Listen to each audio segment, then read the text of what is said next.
menurut ayat Quran dan hadis Nabi itu nanti ada bermacam-macam. Ada orang beriman itu yang dimasukkan surga. Ada orang beriman itu yang dimasukkan ke dalam surga. Ada orang beriman itu yang disebut penduduk surga. Kenapa lain-lain, Pak? Karena waktu di dunia amalannya juga lain-lain. Ada orang beriman yang masuk surga. Ini paling murah tiketnya. Mau masuk surga? Kata Nabi begini, ma min abdin qala la ilaha illallah thumma mata ala dhalik illa dakhalal jannah. Kalau seorang hamba sudah mengucap dua kalimat syahadat, dia yakin dengan kebenaran kalimat itu sampai matinya, orang itu akan masuk surga. Abi Dzar yang waktu itu diajak bicara heran, ya Rasul kok gampang betul? Iya, walaupun orang itu mencuri, iya, walaupun orang itu berzina, iya. Biar dia mencuri, biar dia berzina, kalau dia sudah mengucap dua kalimat syahadat, dia yakin dengan kebenaran kalimat itu sampai matinya, itu orang akan masuk surga. Jadi masuk surga cukup dua kalimat syahadat, yakin sampai mati, masuk surga. Itu perkara masuk. Tapi kalau pertanyaannya diterusin, masuknya kapan, Pak? Nah, ini lain lagi urusannya. Sebab ada yang masuknya itu langsung, ada yang mampir dulu. Di sana tempat cuma dua, kalau tidak surga, neraka. Mau ke surga tapi mampir dulu, yang mampirnya jelas di neraka. Kenapa? Dalam hadis qudsi ada riwayat, nanti itu di akhirat, setelah Allah selesai mengatur penduduk surga masuk surga, yang neraka masuk neraka, Allah berkata kepada malaikat Malik, malaikat Malik, labaik ya Allah, itu bajingan-bajingan tengik, manusia-manusia durjana yang waktu di dunia tidak mau sujud, jauh dari ulama, gemar melakukan yang munkarat dan maksiat, hidup di tengah masyarakat selalu jadi bibit keonaran, kufur, sudah masuk neraka semua. Sudah ya Allah. Nah, kalau sudah, coba sekarang kamu masuk, Malik. Saya, iya, masuk neraka. Mau apa ya Allah? Kata Allah, akhriju minan nar man kana fi qalbihi misqala habatin min khardalin min iman. Kau masuk neraka, cari di dalam neraka orang-orang yang ada imannya walaupun kecil sebesar biji zarah, angkat mereka keluar. Masuk malaikat Malik ke neraka, cari orang yang ada imannya, korek-korek. Ya repot, udah pada gosong. Yang ada imannya diangkat ke atas, yang ada imannya diangkat ke atas, lalu dimandikan di Nahrul Hayat, namanya sungai kehidupan di akhirat nanti. Cakep lagi rupanya, bersih lagi wajahnya, apel di hadapan Allah. Kata Allah, bagaimana mas? Kapok nggak sampean? Kapok ya Allah. Nah, kalau kapok, idhab fadkhulil jannah, pergi masuk surga sana. Berangkat mereka ke surga, ketemu sama teman-temannya yang udah sampai lebih dulu, yang nggak pakai mampir lagi. Terjadi dialog. Kata teman-temannya yang udah pada nyampe duluan, mas, iya, emang baru sampai? Saya baru sampai. Memang mampir di mana dulu mas? Kita sudah lama sampai di surga. Saudara buka surah Al-Muddatsir ayat 34-35. Ma salakakum fis saqar? Kenapa kamu mampir di neraka Saqar? Qalu lam naku minal musallin. Mereka menjawab, kami mampir di neraka Saqar mas, gara-gara dulunya kami waktu di dunia ndak pernah sholat. Ndak pernah sholat? Ndak pernah. Kan rumahnya dekat masjid. Cuma dekat doang mas. Sholat mah enggak saya. Enggak pernah ngasih makan fakir miskin, enggak pernah hadir di majelis taklim, pendeknya enggak pernah melakukan kebajikan, maka saya pun mampir di neraka sakor. Untung betul saya punya iman mas sedikit. Waktu hidup di dunia dulu saya pernah mengucap 2 kalimat syahadat, sekali-kalinya waktu mau kawin. Masya Allah. Untung saja kawin, kalau nggak kawin polos.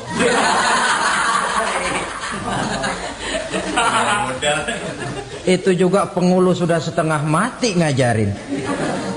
Asyhadu alla, asyaduaan, asyaduaan.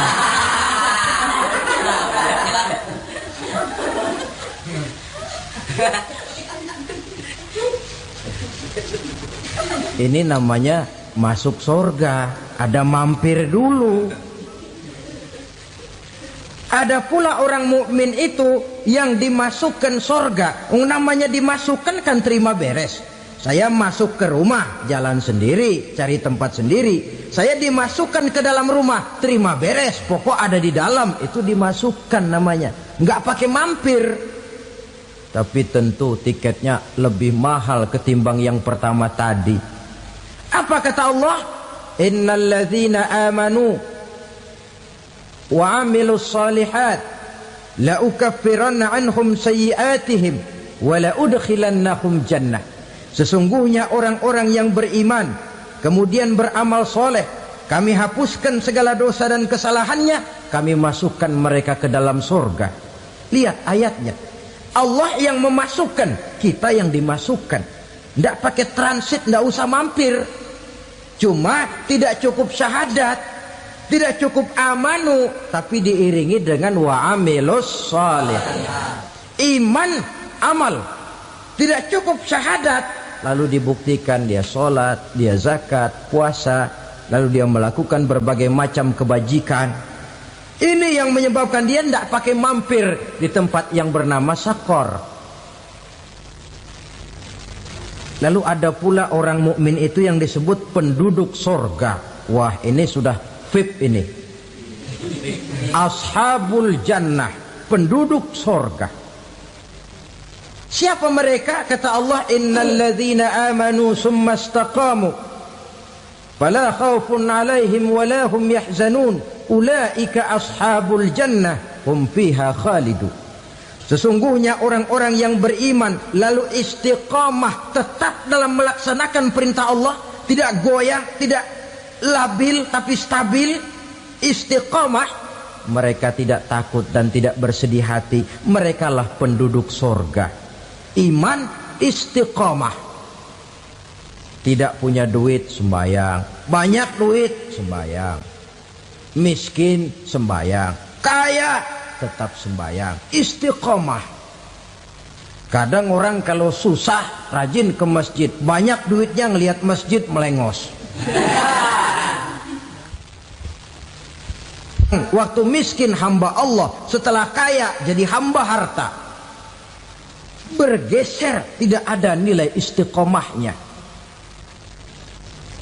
Saudara-saudara, dengan begitu penduduk neraka itu dua. Ada penduduk permanen, ada penduduk yang semi permanen. Yang semi permanen orang-orang beriman yang mempunyai dosa besar. Mereka masuk ke neraka untuk menerima azab sesuai dengan dosanya. Bila selesai masa azab itu, mereka akan diangkat untuk ditempatkan kembali ke dalam surganya Allah Subhanahu wa ta'ala. Nah, dikala itulah saudara-saudara, ada yang disebut syafaat dari Rasulullah Sallallahu Alaihi Wasallam. Tapi tentu jangan lupa syafaat ini ibarat kain menambal dia. Kita punya kain bolong-bolong sedikit, syafaat yang menambal. Solat kita ada kurang dikit, sedekah kita ada campur riak dikit, amalan kita ada tidak karena Allah dikit. Kita berharap syafaat. Jadi biarlah kain masih bolong-bolong, yang penting punya kain. Tapi kalau kainnya tidak ada, yang ditambal apanya? Sholat tidak, puasa tidak, zakat tidak, berharap syafaat saja. Ya, terlalu berlebihan itu. Saudara hadirin yang saya hormati, apabila selesai proses penghisaban, proses penghitungan, maka dikala itulah manusia terbagi dalam dua kelompok besar. Fariqun fil jannah wa fariqun fis sa'ir. Sekelompok orang-orang beruntung yang masuk ke dalam surga, dan sekelompok lagi masuk ke dalam neraka. Ibu-ibu, saudara-saudara kaum muslimin rahimakumullah, pada pertemuan yang lalu sudah saya jelaskan bahwa hidup selalu berakhir dengan kematian. Apabila datang kematian menimpa seseorang, datanglah kiamat baginya. Itu yang disebut dengan kiamat kecil. Hakikatnya mati adalah perpindahan dari kehidupan di dunia ini menuju kehidupan di alam barzakh. Menunggu kita di alam barzakh sampai datangnya saat kiamat. Entah 10 tahun, entah 100 tahun, entah 1000 tahun, hanya Allah saja yang maha tahu. Adapun orang-orang beriman yang melakukan amal kebajikan dalam kehidupan di dunia ini, masa penantian yang lama di alam barzakh buat mereka sebentar saja. Tetapi bagi orang-orang kafir yang ingkar, yang tidak beriman kepada Allah, yang hidup di dunia cuma menumpuk-numpuk dosa, tentu penantian di alam barzakh akan merupakan waktu yang sangat lama. Bukankah dalam kehidupan kita waktu itu memang relatif? Contoh misalnya, bagi pemuda-pemudi yang sedang duduk asyik memadu cinta, waktu 4-5 jam saja rasanya cuma 4-5 menit. Tenggelam oleh keasikan. Tapi buat orang yang berbaring di rumah sakit, meratap di balik-balik apa itu tembok derita kata lagu, di balik dinding-dinding penjara, sehari bagai seminggu, seminggu rasa sebulan, sebulan boleh jadi rasa setahun. Penantian yang sangat lama. Kapan kiamat itu akan datang? Ini rahasia Allah. Jangankan kita yang orang awam, baginda Nabi sendiri tidak diberitahu oleh Allah kapan kiamat itu akan terjadi. Tetapi sungguh pun demikian, banyak hadis-hadis yang menjelaskan ciri atau tanda-tanda datangnya kiamat. Nah, kalau sudah bicara soal tanda, tanda kiamat itu ada dua. Pertama yang disebut alamatus sughra, tanda-tanda kecil. Ini waktunya masih ada tenggang. Ada yang dinamakan alamatul kubra, tanda-tanda besar. Artinya kiamat sudah diambang pintu. Apa tanda-tanda kecil dari datangnya hari kiamat itu? Misalnya kata Nabi, apabila ilmu sudah diangkat oleh Allah. Artinya apabila ulama sudah banyak wafat, minat orang belajar agama berkurang, lalu kebodohan nampak merajalela di mana-mana, zina dikerjakan secara terbuka, minuman-minuman keras jadi kebanggaan, itu termasuk di antara tanda-tanda kecil terjadinya hari kiamat.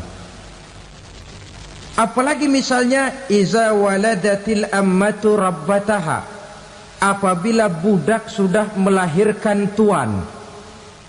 Apa maksudnya? Ada yang mentafsirkan apabila anak sudah bisa membudaki orang tuanya. Orang tua yang melahirkan dia, yang membesarkan dia, demi setelah si anak besar jadi orang berpangkat, bertitel, berharta, berkedudukan, jadilah orang tua itu budaknya. Sehingga sering dibilang kalau orang tua kaya, anak jadi raja. Tapi kalau anak yang kaya, orang tua sering jadi budak.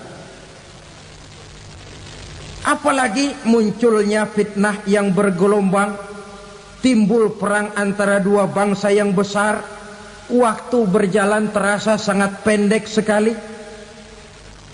Itu merupakan tanda di antara tanda-tanda kiamat. Termasuk di dalamnya sulit membedakan mana laki, mana perempuan. Kan kalau tanda-tanda kayak begini sekarang sudah banyak kita lihat kan. Ulama banyak wafat, penggantinya sulit. Zina dikerjakan berterang-terangan, minuman keras jadi kebanggaan, banyak anak membudaki orang tuanya, sulit membedakan mana laki mana perempuan. Kadang-kadang dari belakang kita lihat perempuan bener, begitu kita colek nengok jenggotan.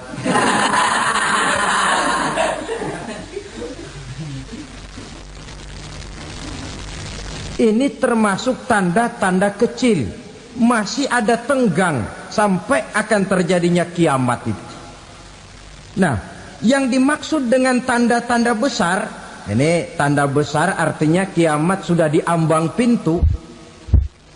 Pertama, matahari terbit dari sebelah barat. Apabila matahari sudah terbit dari arah sebelah barat, tertutuplah sudah pintu taubat. Bersabda Nabi kita, la taqumus sa'atu hatta tatlu'a syamsu min maghribiha. Tidak akan datang hari kiamat sampai matahari terbit dari arah sebelah barat. Fa iza tala'at, manakala matahari telah terbit dari arah sebelah barat, wara'ahan nasu, manusia banyak menyaksikan itu, amanu ajma'un, mereka pun lalu beriman.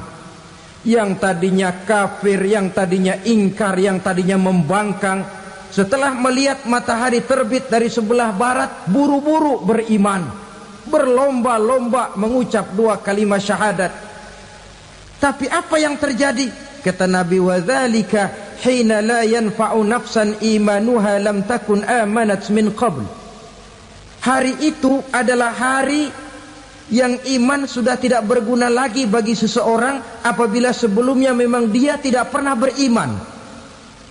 Au kasabat fi imaniha khaira, atau beriman tetapi tidak pernah melakukan kebajikan di dalam keimanannya itu. Hari yang sudah kasib, hari yang sudah terlambat, beriman tidak akan ada gunanya lagi. Ini pelajaran buat kita. Sebelum sang surya terbit dari sebelah barat, sebelum nafas sampai di tenggorokan, artinya pintu taubat masih terbuka.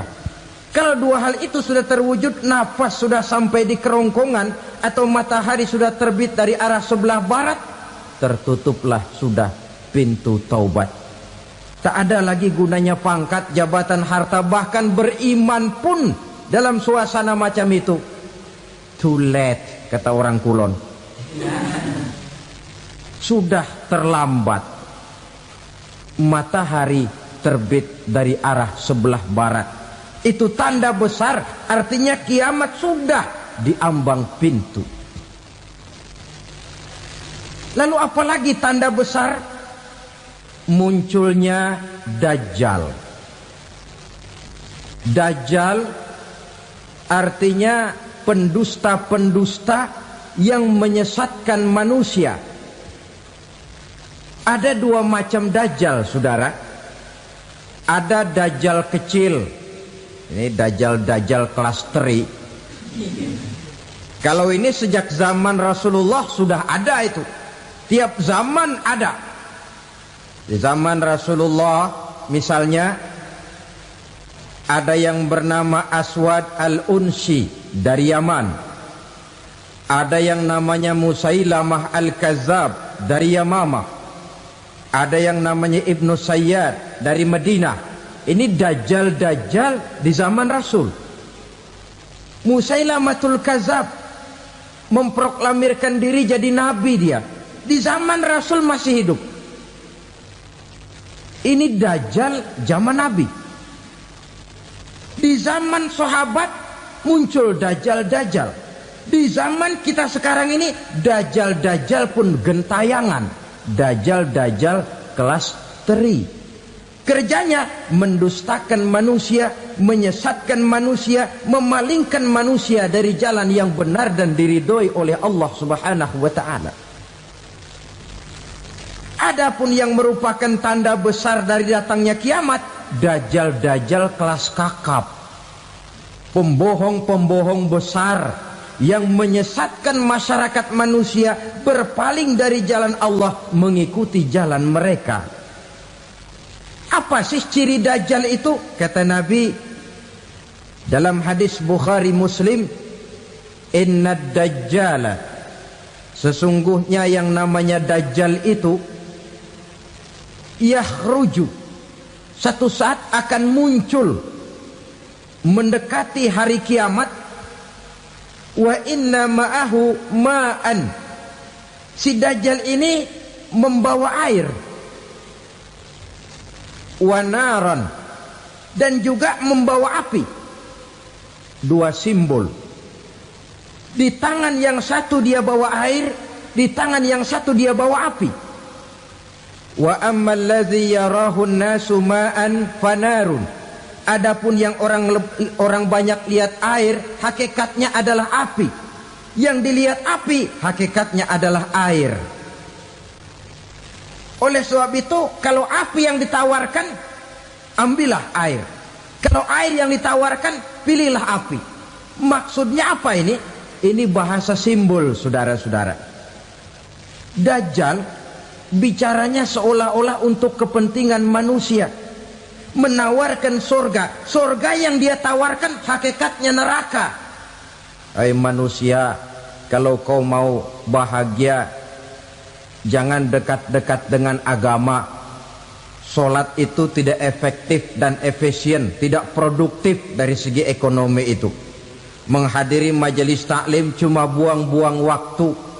Tahajud, tasbih, tahlil, baca Quran, apa itu? Pekerjaan mubazir saja.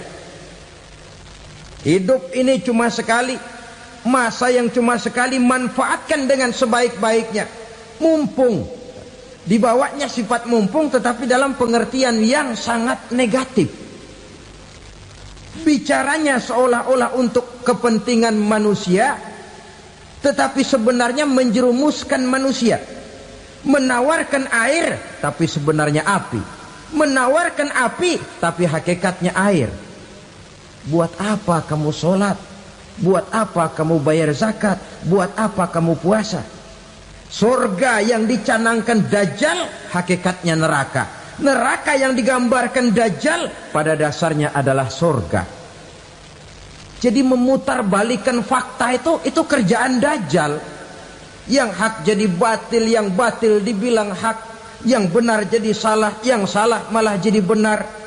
Tuntunan disuruh jadi tontonan, tontonan malah menjadi tuntunan. Itu pekerjaan dajjal profesinya. Zamannya Nabi Adam, dajjalnya kan iblis. Betul? Betul. Apa sih gang kerayuan iblis itu? Allah setelah menciptakan Nabi Adam kan bilang, Adam, kau dan istrimu Hawa tinggal di surga ini. Seluruh fasilitas yang ada di surga persilahkan kau nikmati. Satu yang tidak boleh, jangan coba-coba dekati pohon khuldi. Dekat saja jangan, apalagi sampai memetiknya. Datang dajjal yang namanya iblis ini. Adam, kamu tahu nggak kenapa tidak boleh makan buah khuldi? Ya nggak tahu, pokoknya saya dilarang. Bodoh kamu Dam. Khuldun artinya kekal. Kalau kamu makan itu buah, kau akan kekal di surga buat selamanya. Allah tidak kepengen, maka dilarang kamu makan buah khuldi. Kalau kau ingin kekal di surga Adam, makan saja. Saya bicara begini ini untuk kepentingan kamu Adam. Ini kan ciri-ciri Dajjal. Bicaranya sih seolah-olah untuk kepentingan Nabi Adam, hakikat sebenarnya menjerumuskan Nabi Adam supaya ingkar dan melanggar larangan dari Allah Subhanahu wa ta'ala. Jadi setelah muncul Dajjal, timbul kekacauan-kekacauan di masyarakat. Banyak yang terpengaruh, terpedaya dan terpesona. Termasuk mereka yang memproklamirkan diri jadi nabi. Mereka yang memproklamirkan diri jadi rasul di zaman sesudah Rasulullah wafat, itu adalah Dajjal-Dajjal. Maka saya ingatkan, kalau di zaman kita sekarang ini ada orang ngaku jadi nabi, ada orang ngaku jadi rasul, biar bahasa Arabnya kental, Quran hafal, hadis ribuan hadis hafal, biar pakai serban sampai menyengser ke tanah, bahasa Arabnya fasih, tapi dia mengaku jadi nabi, jadi rasul, kita umat Islam wajib tidak percaya. Wajib untuk tidak percaya.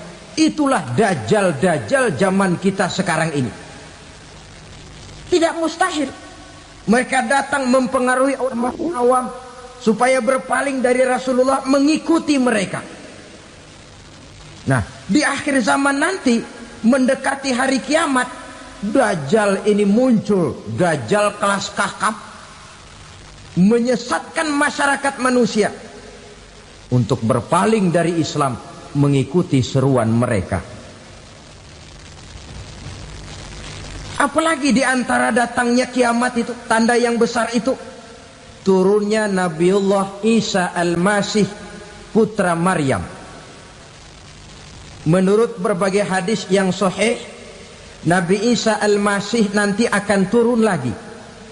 Tidak membawa risalah yang baru, tapi meluruskan risalah Islam ini yang telah banyak ditinggalkan oleh masyarakat. Bahkan ada hadis menjelaskan beliau akan membunuh Nabi, mematahkan kayu-kayu salib, lalu melaksanakan haji dan umrah mengikuti syariat Nabi Muhammad, bukan membawa agama baru. Menjadi semacam mujaddid, reformer, menyelamatkan manusia dari bisikan Dajjal. Bahkan ada riwayat yang menjelaskan bahwa Nabi Isa berhasil mengalahkan Dajjal, mengembalikan masyarakat manusia kembali kepada ajaran Islam yang datang dari Allah, dibawa oleh Rasulullah Sallallahu Alaihi Wasallam. Dengan kata lain, turunnya Nabi Isa bukan sebagai Nabi dan Rasul baru, tetapi mengikuti syariat Nabi kita Muhammad Sallallahu Alaihi Wasallam. Saudara hadirin, ibu-ibu hadirat yang saya hormati, kemudian apalagi di antara tanda-tanda besar akan datangnya kiamat itu? Keluarnya asap atau awan. Kata Nabi, inna min asyrati sa'ah dukhanan yamla'u ma bainal masyriqi wal maghrib. Di antara tanda-tanda kiamat, munculnya awan antara langit dan bumi. Ini pun diperkuat dalam surah Ad-Dukhan ayat 10. Fartaqib yauma ta'tis sama bidukhanin mubin fayughshan nas hadza azabun alim. Bagi orang-orang yang beriman, mereka biasa-biasa saja. Tapi bagi orang kufur, datangnya asap dan awan ini merupakan azab yang kelewat pedih. Barangkali sedikit mendekati gambaran tentang azab yang pedih ini, saya ingatkan alam pikiran kita kepada peristiwa yang belum lama terjadi. Pernah dengar berita bocornya reaktor nuklir di Chernobyl, Uni Soviet? Pernah dengar? Nah, bocornya reaktor nuklir di Chernobyl yang mengakibatkan ratusan bahkan sangat mungkin ribuan nyawa. Cuma satu reaktor. Bagaimana kalau seluruh cadangan nuklir yang dimiliki oleh para negara adikuasa ini diledakkan? Bahkan yang konon menurut catatan cadangan nuklir yang dimiliki bersama oleh Amerika dan Rusia sekarang ini sudah sanggup memusnahkan 6 miliar manusia, 1,5 kali lebih banyak dari jumlah manusia yang nongkrong di permukaan bumi ini. Saudara-saudara hadirin yang saya hormati, lalu saat mendekati hari kiamat, apalagi tandanya? Setelah Nabi Isa wafat, pada saat turunnya yang kedua kali, lalu Allah meniupkan angin sejuk. Semua orang-orang beriman, orang-orang baik wafat, sehingga penghuni bumi ini cuma tinggal lagi terdiri dari orang-orang kafir. Tidak ada lagi di bumi ini yang bisa mengucapkan Allah. Sehingga dalam hadis qudsi itu ada keterangan, innallaha azza wa jalla yaqulu li Israfil.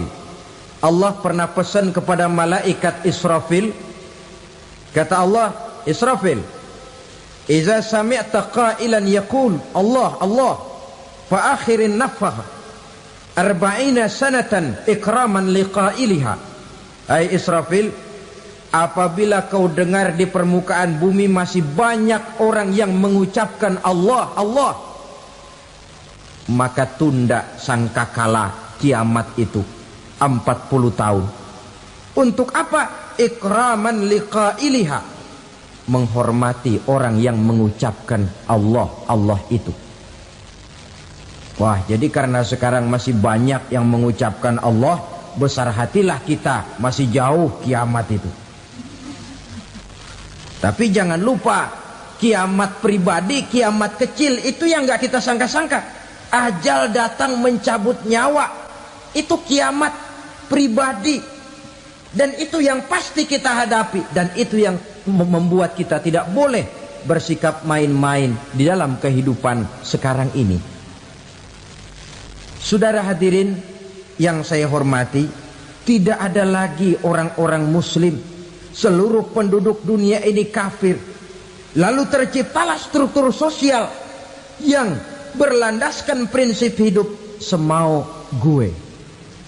Bakal terjadilah prinsip di mana yang kaya menyantap yang miskin, yang kuat menindas yang lemah. Hidup sudah bagaikan di rimba belantara. Berlaku hukum rimba. Siapa yang kuat dia yang menang, siapa yang lemah menjadi mangsa. Timbul kekacauan, maksiat merajalela, munkarat menjadi-jadi. Sehingga isi bumi ini penuh dengan segala macam perbuatan dosa. Tidak ada perlunya lagi alam diperpanjang temponya. Datang saat yang sudah dijanjikan oleh Allah Azza wa Jalla, maka terjadilah yang disebut kiamat kubra, kiamat besar, kiamat ancur-ancuran. Bagaimana kejadian ini dimulai? Dalam surah Az-Zumar ayat 68, Allah Subhanahu wa taala berfirman, wa nufikha fis suri fasa'iqa man fis samawati wa man fil ardi illa man sya'allahu. Maka manakala ditiuplah sangkakala, terkejutlah seluruh yang ada di langit dan seluruh yang ada di bumi. Bila saat kiamat datang, Allah perintah malaikat Israfil, Israfil, tiup sangkakalamu. Ditiuplah sangkakala oleh malaikat Israfil.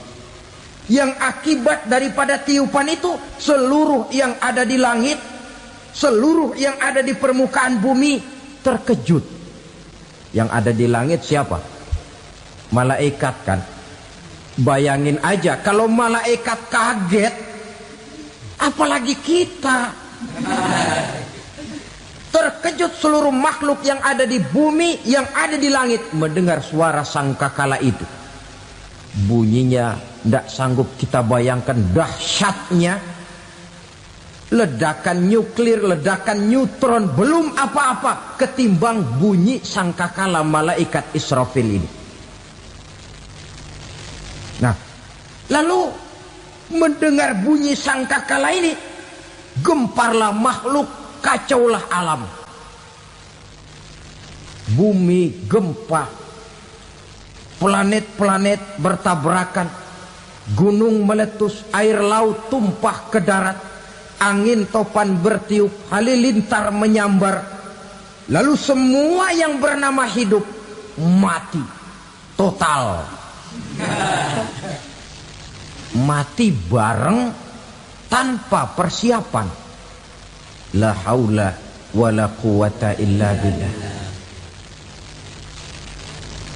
Saya kadang-kadang dalam tafakur bermohon, ya Allah, mudah-mudahan saya nggak nemuin kiamat beneran. Ngeri. Tidak bisa kita bayangkan macam apa suasana seperti itu. Allah saja banyak memberikan gambaran, misalnya Al-Qari'ah, wa mal qari'ah, wa ma adraka mal qari'ah. Kejadian yang menggemparkan. Tahukah kamu apa kejadian yang menggemparkan itu? Yauma yakunun nasu kal farasil mabsus wa takunul jibalu kal ihnil manfus. Pada saat itu manusia berterbangan bagai kupu-kupu, gunung berterbangan seperti kapas ditiup angin.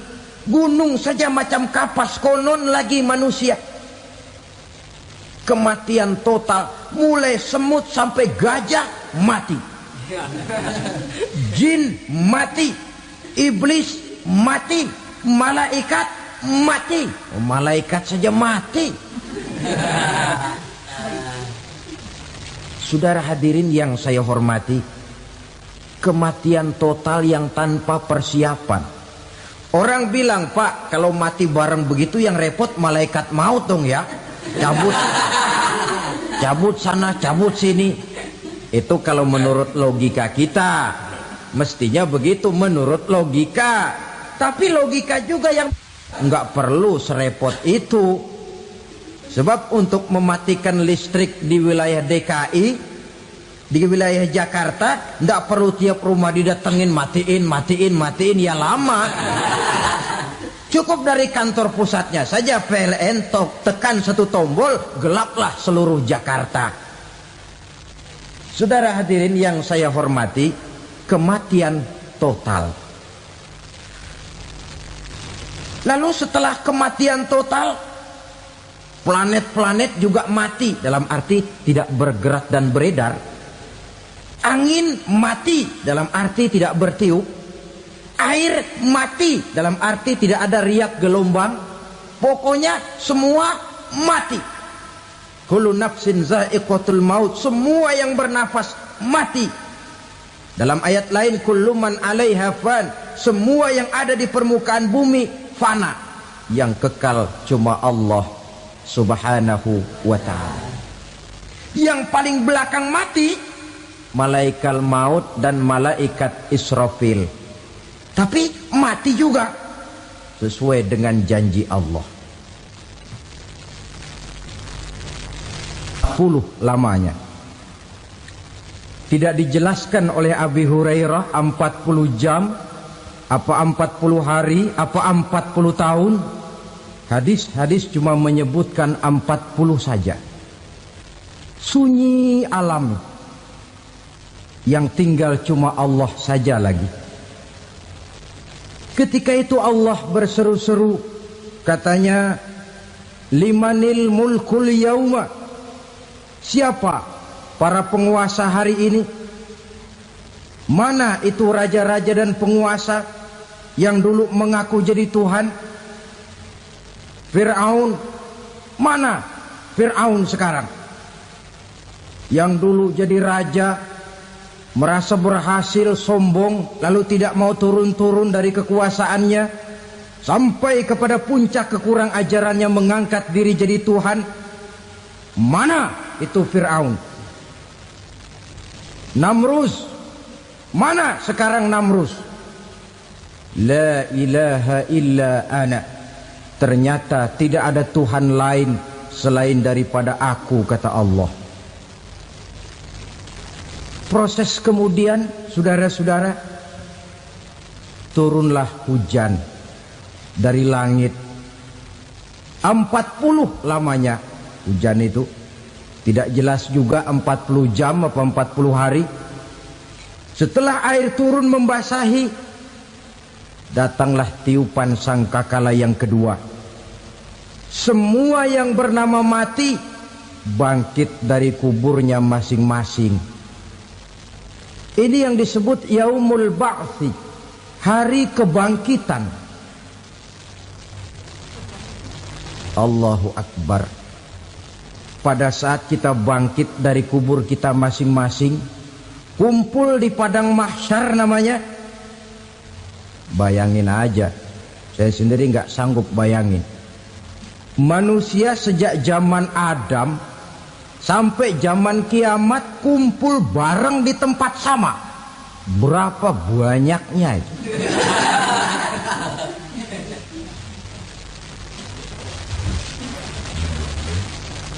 Dan yang luar biasa menurut satu riwayat, pada saat bangkit itu, Masya Allah, roman muka kita berubah,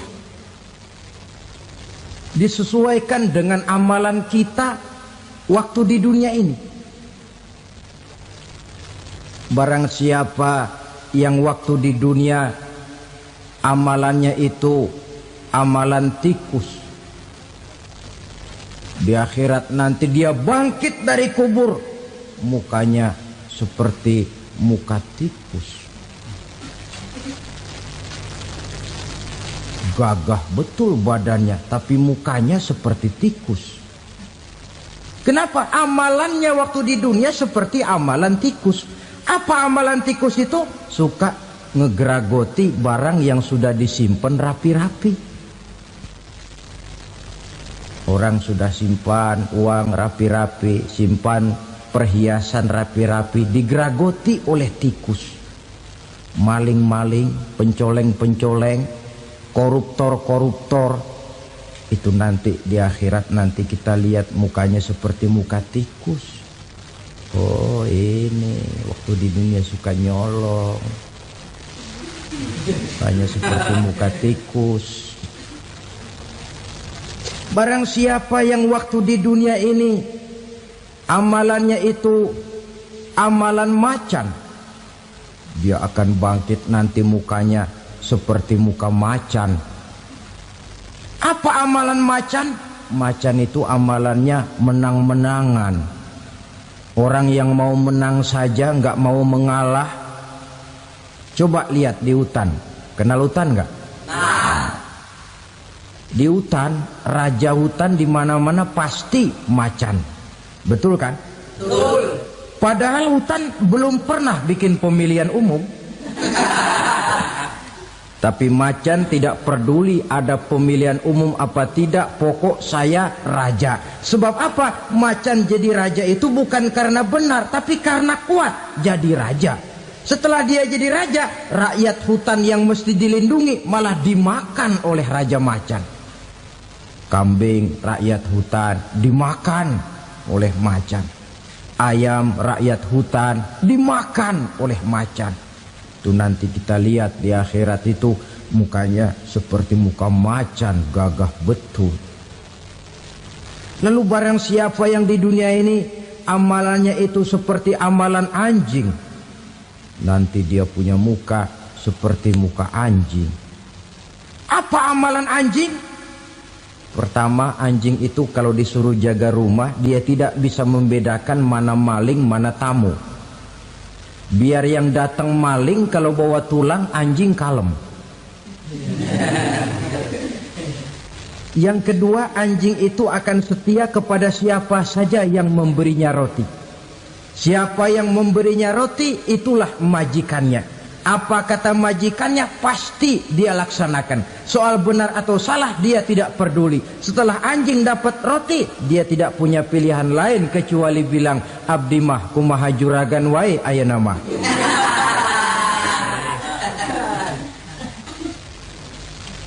Saudara hadirin yang saya hormati,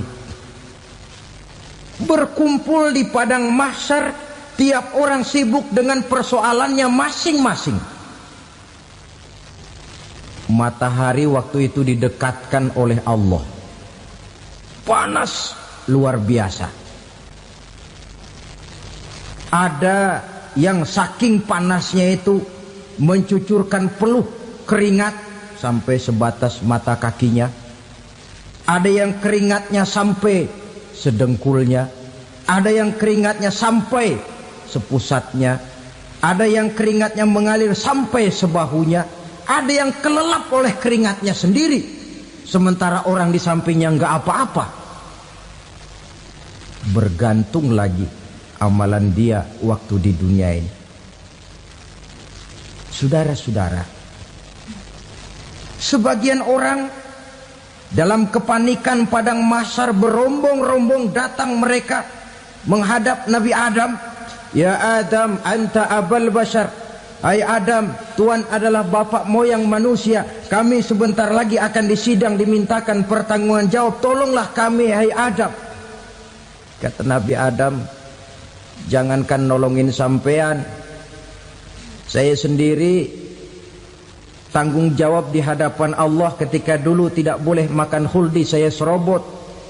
Sudahlah, urus diri masing-masing saja, nafsi. Begitu kata Nabi Nuh, begitu kata Nabi Ibrahim. Tiap orang bertanggung jawab sendiri-sendiri. Ketika itulah saudara-saudara, nikmatnya menjadi umat Nabi besar Muhammad sallallahu alaihi wasallam. Sebab apa? Walaupun menurut abjad kita ini umat paling belakang, paling belakang kita ini toh, karena Nabi Muhammad adalah Nabi akhir. Tapi akan dihisap lebih dulu, lewat di atas sirat lebih dulu, masuk surga lebih dahulu ketimbang umat-umat belakangan. Ketika Rasul mendekati ajal, beliau tanyakan itu kepada malaikat Jibril. Malaikat Jibril berkata, Muhammad jangan khawatir, Allah sudah berjanji, inni haramtul jannata ala sairil anbiya hatta tadkhulaha anta. Wa haramtuha ala sairil umami hatta tadkhulaha ummatuka. Surga aku haramkan buat seluruh nabi kecuali kalau engkau Muhammad sudah masuk ke dalamnya. Dan surga aku haramkan buat seluruh umat kecuali kalau umatmu Muhammad sudah masuk ke dalamnya. Logikanya, walaupun menurut abjad kita umat paling belakang, bakal dihisap paling dulu, lewat di atas sirat paling dulu, masuk surga paling dulu, kalau mampir ke neraka juga paling dulu. Ya resiko. Jangan mau enaknya aja paling dulu. Saudara hadirin yang saya hormati, setelah masa kebangkitan itu jangan dikira begitu bangkit langsung diperiksa. Masih menunggu menanti ribuan tahun perhitungan padang mahsyar untuk sampai kepada proses yang disebut yaumul hisab, hari perhitungan. Seorang demi seorang bakal dipanggil. Bayangkan saja, kita se-RT saja di absen, kadang-kadang perlu waktu lama. Ini manusia sejak zaman Nabi Adam sampai datang hari kiamat, satu demi satu disidang di hadapan Qadhi Rabbul Jalil. Status sosial copot sudah waktu itu. Yang pernah jadi hartawan di situ tidak lagi kelihatan kehartawanannya. Yang pernah jadi jenderal tidak lagi dipanggil jenderalnya. Yang ustadz tidak lagi dipanggil al-mukarramnya. Seluruh status sosial selesai. Dipanggillah kita seorang demi seorang menghadap Qadhi Rabbul Jalil. Bagaimana proses penghisaban itu? Pertama, proses tanya jawab. Di antaranya ada hadis menyatakan, lan tazula qadama 'abdin yaumal qiyamah hatta yus'ala an arba'i khisalin. Besok di hari kiamat tidak akan bergeser telapak kaki seorang hamba sampai dia ditanya lebih dulu tentang 4 persoalan. Tentang ilmunya. Kemana ilmu itu diamalkan? Tentang umurnya. Di mana umur itu dihabiskan? Tentang masa mudanya. Kemana masa muda itu dipakai? tentang hartanya, dari mana harta itu didapat dan kemana harta itu dibelanjakan. Ini termasuk proses tanya jawab. Jadi kalau istilah pengadilan dunia, nama Fulan bin Fulan. Kamu waktu di dunia diberikan umur panjang untuk apa? Pernah mengalami masa muda, kemana kau habiskan masa remajamu? Kau diamanahkan ilmu, dengan apa ilmumu kau amalkan? Kau diberikan harta, dari mana harta kau dapat, kemana kau belanjakan? Tak seorang pun yang bisa mungkir. Sebab apa? Dikala itu yang menjadi saksi bukan orang. Yang menjadi saksi adalah seluruh anggota badan kita. Tangan bicara, kaki jadi saksi terhadap seluruh amalan yang pernah kita kerjakan pada saat kehidupan di alam dunia ini. Selesai proses tanya jawab, lalu diperlihatkan buku catatan kita waktu hidup di dunia ini. Jangan lupa Allah itu menyiapkan 2 superkomputer kepada kita. Sebelah ditempelin sebelah kanan, yang sebelah tempelin di sebelah kiri. Komputer itu namanya Raqib dan Atid. 2 malaikat yang apabila baik kita lakukan, refleks saja akan menulis kebajikan kita. Jahat kita kerjakan, akan tertulis. Catatan itu nanti diperlihatkan kepada kita. Waduh, alangkah malunya pada saat diperlihatkan catatan kita, buku rapot kita merah melulu. Barangkali diperiksa sambil diomelin, brengsek lo. Buku merah melulu begini, bagaimana waktu hidup di dunia? Tidak cukup diperlihatkan buku catatan kehidupan, rekaman kehidupan. Rekaman kehidupan kita secara utuh sejak terlahir sampai ajal datang merenggut nyawa. Barangkali mirip dengan video sekarang ini, di mana terekam dengan baik seluruh kegiatan kita, sejak yang sekecil-kecilnya sampai kepada yang sebesar-besarnya. Untuk kemudian kita pun menerima balasan. In khairan fa khairun wa in syarran fa syarrun. Kalau baik ya baik balasannya, kalau jahat ya jahat juga balasannya. Catatan-catatan kita diberikan. Kalau banyak kebajikannya diberikan di tangan kanan dengan cara yang halus. Kalau banyak kejahatannya diberikan dari sebelah kiri atau dilempar dari belakang. Itulah sebabnya sejak di dunia ini kita sudah mohon kepada Allah. Ketika berwudu membasuh tangan kanan, apa kita bilang?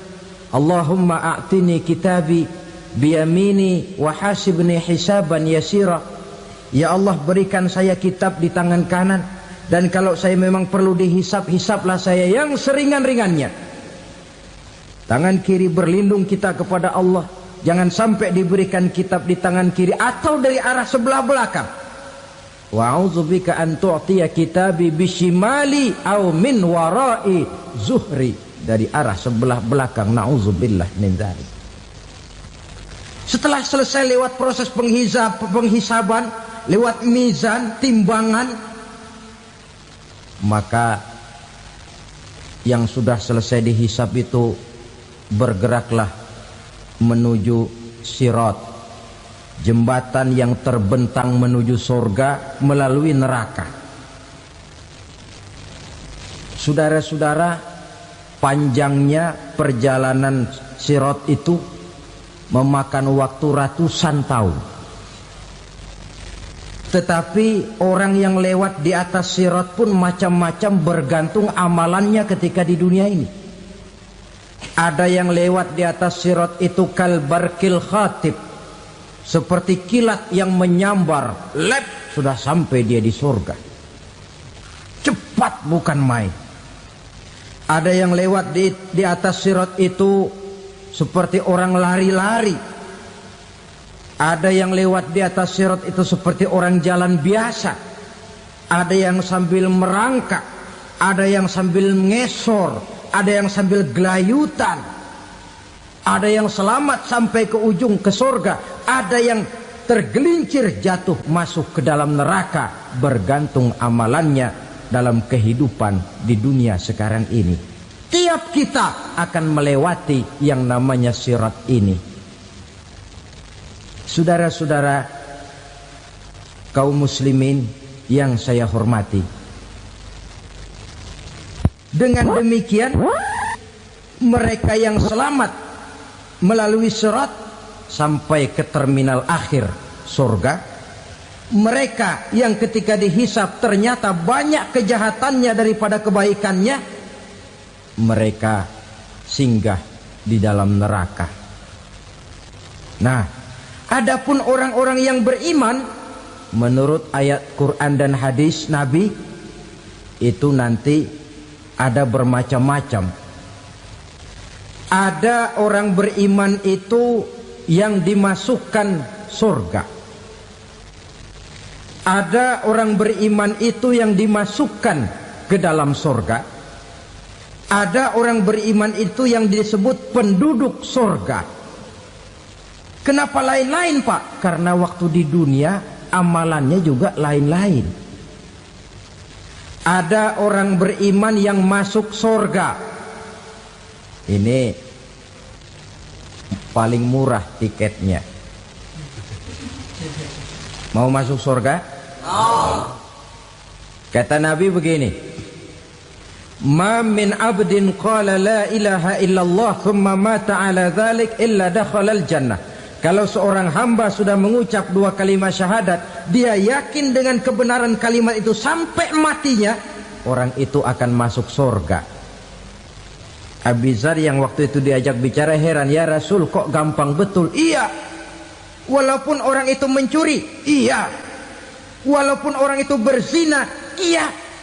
Biar dia mencuri, biar dia berzina, kalau dia sudah mengucap dua kalimat syahadat, dia yakin dengan kebenaran kalimat itu sampai matinya, itu orang akan masuk surga.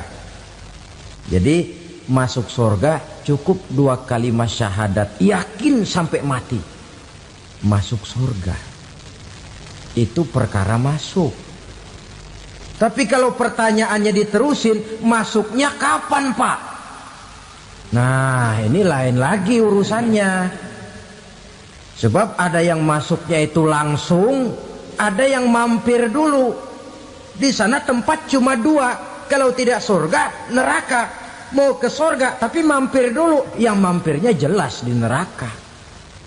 Kenapa? Dalam hadis qudsi ada riwayat, nanti itu di akhirat, setelah Allah selesai mengatur penduduk surga masuk surga, yang neraka masuk neraka, Allah berkata kepada malaikat Malik, malaikat Malik, labaik ya Allah, itu bajingan-bajingan tengik, manusia-manusia durjana yang waktu di dunia tidak mau sujud, jauh dari ulama, gemar melakukan yang munkarat dan maksiat, hidup di tengah masyarakat selalu jadi bibit keonaran, kufur, sudah masuk neraka semua. Sudah ya Allah. Nah, kalau sudah, coba sekarang kamu masuk, Malik. Saya, iya, masuk neraka. Mau apa ya Allah? Kata Allah, akhriju minan nar man kana fi qalbihi misqala habatin min khardalin min iman. Kau masuk neraka, cari di dalam neraka orang-orang yang ada imannya walaupun kecil sebesar biji zarah, angkat mereka keluar. Masuk malaikat Malik ke neraka, cari orang yang ada imannya, korek-korek. Ya repot, udah pada gosong. Yang ada imannya diangkat ke atas, yang ada imannya diangkat ke atas, lalu dimandikan di Nahrul Hayat, namanya sungai kehidupan di akhirat nanti. Cakep lagi rupanya, bersih lagi wajahnya, apel di hadapan Allah. Kata Allah, bagaimana mas? Kapok nggak sampean? Kapok ya Allah. Nah, kalau kapok, idhab fadkhulil jannah, pergi masuk surga sana. Berangkat mereka ke surga. ketemu sama teman-temannya yang udah sampai lebih dulu, yang nggak pakai mampir lagi. Terjadi dialog. Kata teman-temannya yang udah pada nyampe duluan, "Mas, iya, emang baru sampai?" Saya baru sampai." "Memang mampir di mana dulu, Mas? Kita sudah lama sampai di surga." Saudara buka surah Al-Muddatsir ayat 34-35. "Ma salakakum fis saqar?" Kenapa kamu mampir di neraka Saqar? Qalu lam naku minal musallin. Mereka menjawab, kami mampir di neraka Saqar, Mas, gara-gara dulunya kami waktu di dunia tidak pernah sholat. Tidak pernah sholat? Tidak pernah. Kan rumahnya dekat masjid. Cuma dekat doang, Mas. Sholat mah enggak saya. Enggak pernah ngasih makan fakir miskin, enggak pernah hadir di majelis taklim, pendeknya enggak pernah melakukan kebajikan, maka saya pun mampir di neraka Saqar. Untung betul saya punya iman, Mas, sedikit. Waktu hidup di dunia dulu saya pernah mengucap 2 kalimat syahadat, sekali-kalinya waktu mau kawin. Masya Allah. Untung saja kawin, kalau nggak kawin polos.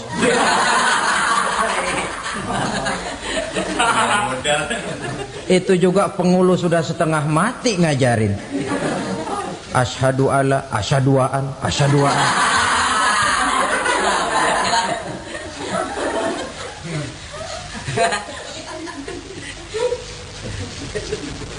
Ini namanya masuk surga, ada mampir dulu.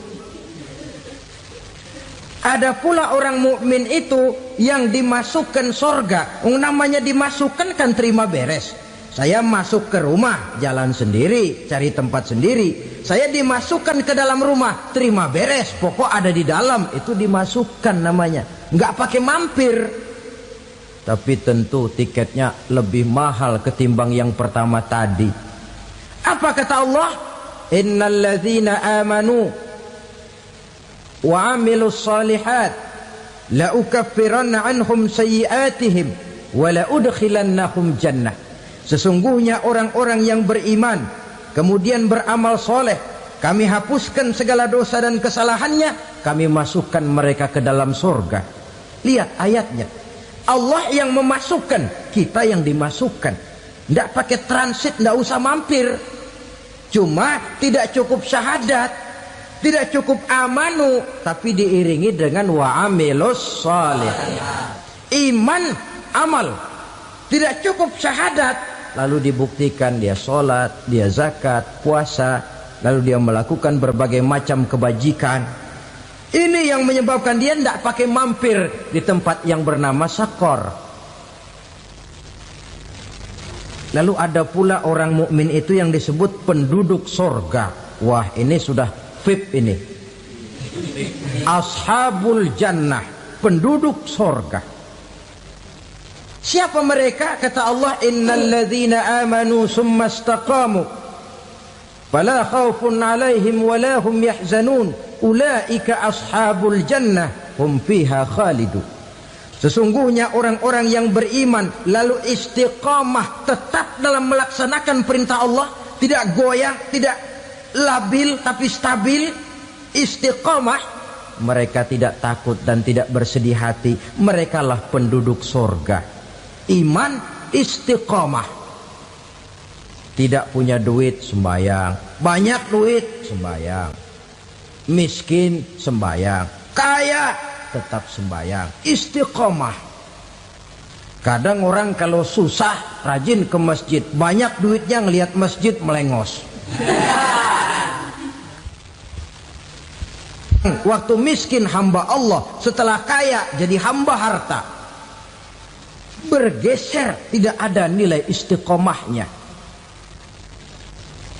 Saudara-saudara, dengan begitu penduduk neraka itu dua. Ada penduduk permanen, ada penduduk yang semi permanen. Yang semi permanen orang-orang beriman yang mempunyai dosa besar. Mereka masuk ke neraka untuk menerima azab sesuai dengan dosanya. Bila selesai masa azab itu, mereka akan diangkat untuk ditempatkan kembali ke dalam surganya Allah Subhanahu wa ta'ala. Nah, dikala itulah saudara-saudara, ada yang disebut syafaat dari Rasulullah Sallallahu Alaihi Wasallam. Tapi tentu jangan lupa, syafaat ini ibarat kain menambal dia. Kita punya kain bolong-bolong sedikit, syafaat yang menambal. Solat kita ada kurang dikit, sedekah kita ada campur riak dikit, amalan kita ada tidak karena Allah dikit, kita berharap syafaat.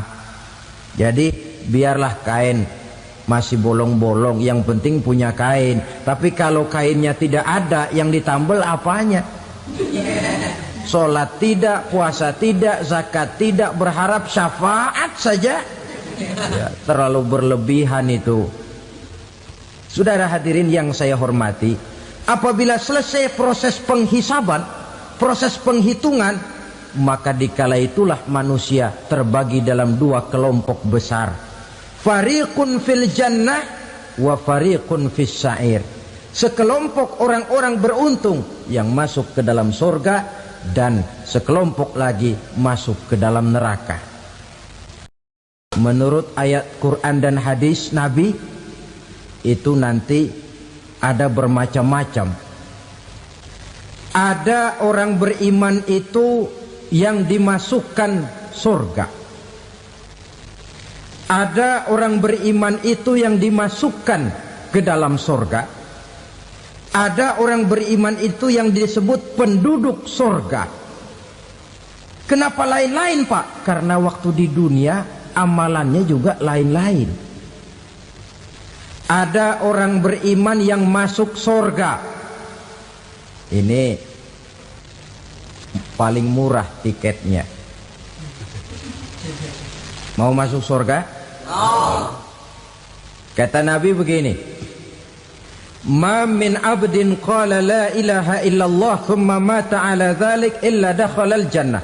Kalau seorang hamba sudah mengucap dua kalimat syahadat, dia yakin dengan kebenaran kalimat itu sampai matinya, orang itu akan masuk surga. Abi Dzar yang waktu itu diajak bicara heran, ya Rasul, kok gampang betul? Iya. Walaupun orang itu mencuri, iya. Walaupun orang itu berzina, iya.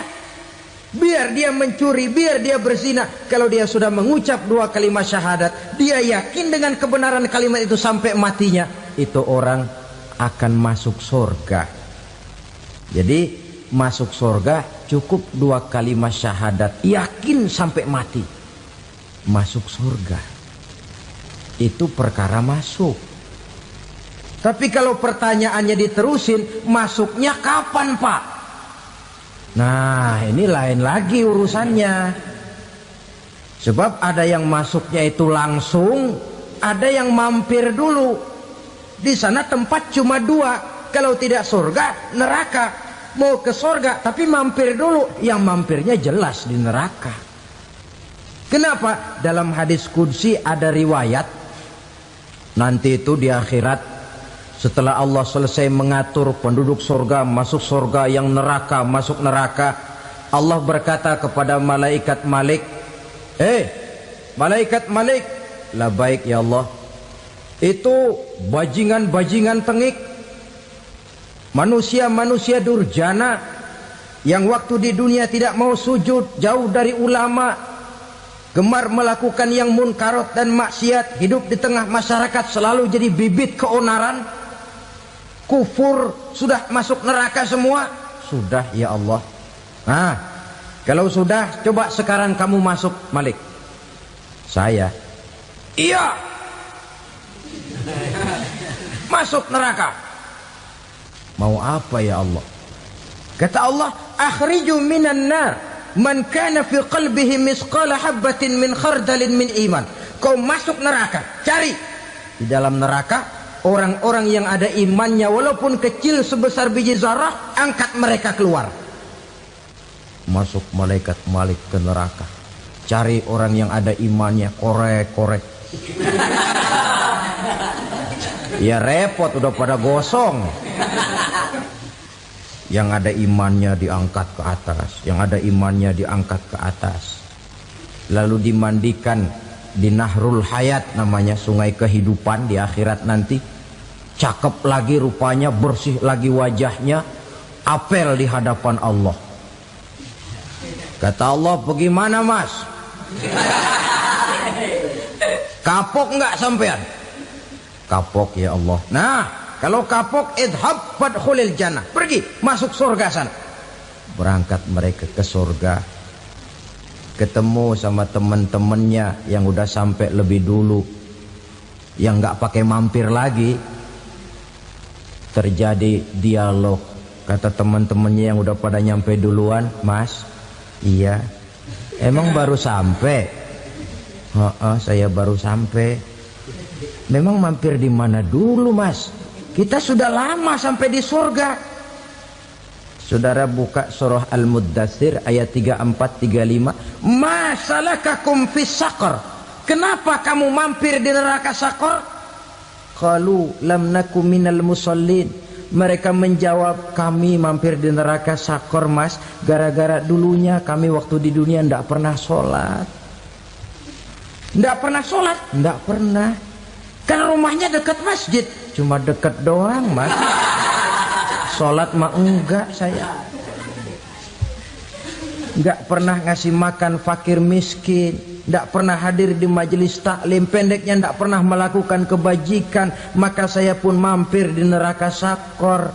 Untung betul saya punya iman mas, sedikit. Waktu hidup di dunia dulu saya pernah mengucap 2 kalimat syahadat, sekali-kalinya waktu mau kawin. Masya Allah. Untung saja kawin, kalau nggak kawin polos.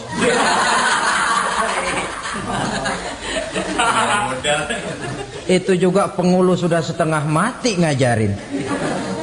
Asyhadu alla, asyaduaan, asyaduaan.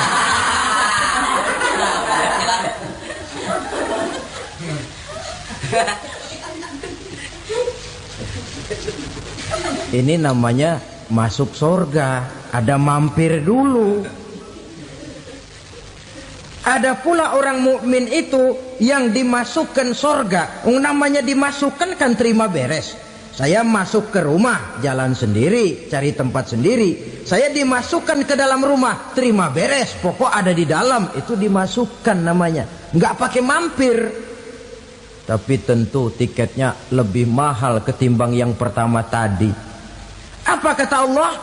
Innal ladzina amanu wa amilus salihat la ukaffiranna anhum sayyi'atihim wa la udkhilannahum jannah.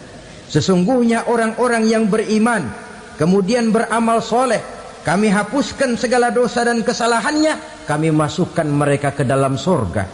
Lihat ayatnya, Allah yang memasukkan, kita yang dimasukkan. Tidak pakai transit, tidak usah mampir. Cuma tidak cukup syahadat, tidak cukup amanu, tapi diiringi dengan wa'amilus salih. Iman, amal. Tidak cukup syahadat, lalu dibuktikan dia sholat, dia zakat, puasa, lalu dia melakukan berbagai macam kebajikan. Ini yang menyebabkan dia tidak pakai mampir di tempat yang bernama Saqar. Lalu ada pula orang mukmin itu yang disebut penduduk surga. Wah, ini sudah VIP ini. Ashabul jannah, penduduk surga. Siapa mereka? Kata Allah, innal ladzina amanu summa istaqamu fala khaufun 'alaihim wala hum yahzanun ulaika ashabul jannah hum fiha khalidun. Sesungguhnya orang-orang yang beriman lalu istiqamah, tetap dalam melaksanakan perintah Allah, tidak goyah, tidak labil tapi stabil, istiqamah, mereka tidak takut dan tidak bersedih hati. Merekalah penduduk surga. Iman, istiqamah. Tidak punya duit, sembayang. Banyak duit, sembayang. Miskin, sembayang. Kaya, tetap sembayang. Istiqamah. Kadang orang kalau susah rajin ke masjid, banyak duitnya ngelihat masjid melengos.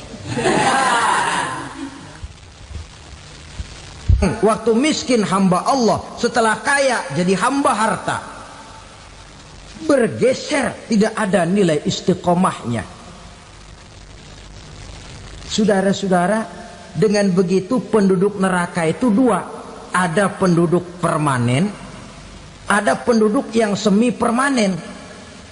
Yang semi permanen orang-orang beriman yang mempunyai dosa besar, mereka masuk ke neraka untuk menerima azab sesuai dengan dosanya. Bila selesai masa azab itu, mereka akan diangkat untuk ditempatkan kembali ke dalam surganya Allah Subhanahu wa ta'ala. Nah, dikala itulah saudara-saudara, ada yang disebut syafaat dari Rasulullah Sallallahu Alaihi Wasallam. Tapi tentu jangan lupa, syafaat ini ibarat kain menambal dia. Kita punya kain bolong-bolong sedikit, syafaat yang menambal.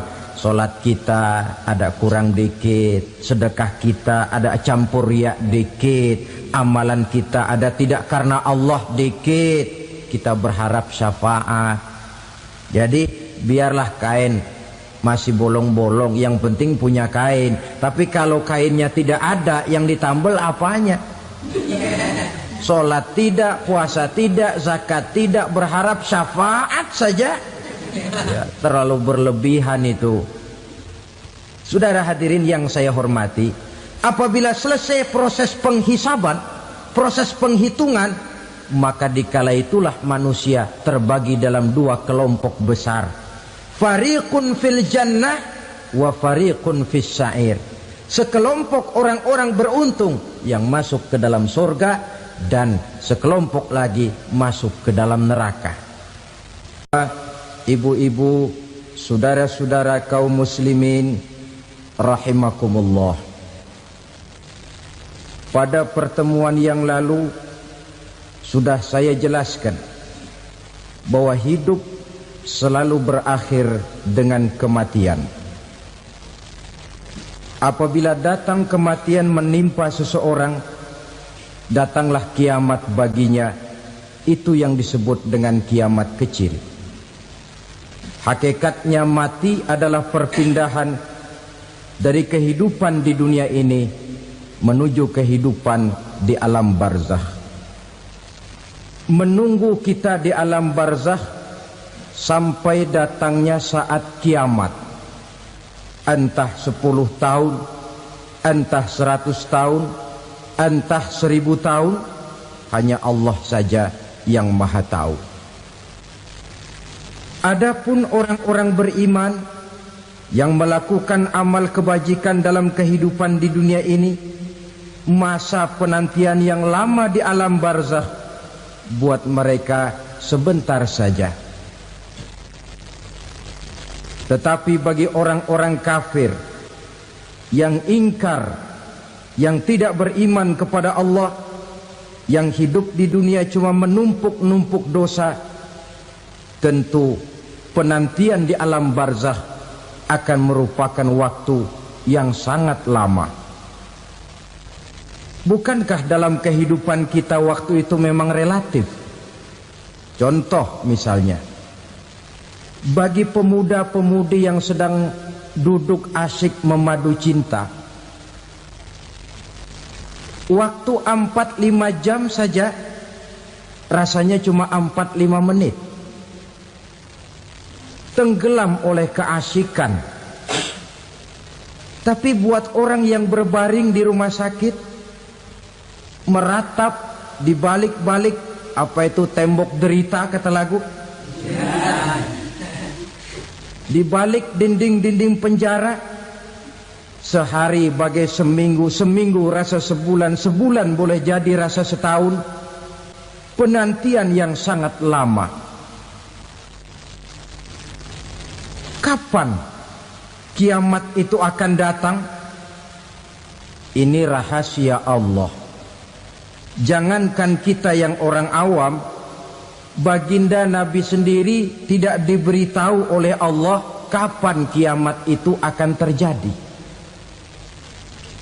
Tetapi sungguh pun demikian, banyak hadis-hadis yang menjelaskan ciri atau tanda-tanda datangnya kiamat. Nah, Kalau sudah bicara soal tanda, tanda kiamat itu ada dua. Pertama yang disebut alamatus sughra, tanda-tanda kecil. Ini waktunya masih ada tenggang. Ada yang dinamakan alamatul kubra, tanda-tanda besar, artinya kiamat sudah diambang pintu. Apa tanda-tanda kecil dari datangnya hari kiamat itu? Misalnya kata Nabi, apabila ilmu sudah diangkat oleh Allah, artinya apabila ulama sudah banyak wafat, minat orang belajar agama berkurang, lalu kebodohan nampak merajalela di mana-mana, zina dikerjakan secara terbuka, minuman-minuman keras jadi kebanggaan, itu termasuk di antara tanda-tanda kecil terjadinya hari kiamat. Apalagi misalnya iza waladatil ammatu rabbataha, apabila budak sudah melahirkan tuan. Apa maksudnya? Ada